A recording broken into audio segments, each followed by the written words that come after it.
केवल मागणा चाउल नुहे चाउल सह मिलिब मागणा गहम।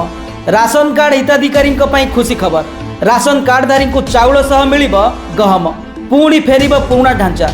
ओडिशावासी गहम चाहिदा को दृष्टि रखी राज्य सरकार राशन कार्ड हिताधिकारी को मागणा गहम जोगाइबा पई योजना करुछंती। एथिपाई केंद्र सरकार निकट में दाबी करिसेंती जोगाण मंत्री कृष्णचंद्र पात्र।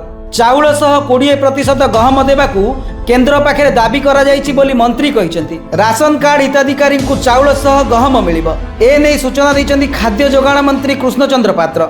हिताधिकारी को मिलुथिबा चाउलर 20% गहम देवाकू केंद्र खाउटी कल्याण मंत्री निकट में दाबी करिथिबा कहिसेंती राज्य खाद्य जोगाण मंत्री कृष्णचंद्र पात्र। मंत्री कहिसेंती ओडिशा लोकंक गहम पई चाहिदा को दृष्टि रखी दाबी रखिछि। सेपटे पूर्वरु राशन कार्ड हिताधिकारी को मिलुथिबा गहम को बंद करी अधिक चाउल देबाकू केंद्र को दाबी करी गहम जोगाण को बंद कर दिया जाइतला।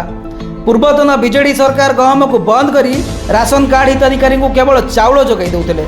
वर्तमान खाद्य जोगाण मंत्री केंद्र जोगाण मंत्री सह आलोचना करिबा परे राशन कार्ड हिताधिकारी को पुणी थरे पूर्व भली चाउल सह गहम मिलिबाकू जाउछि।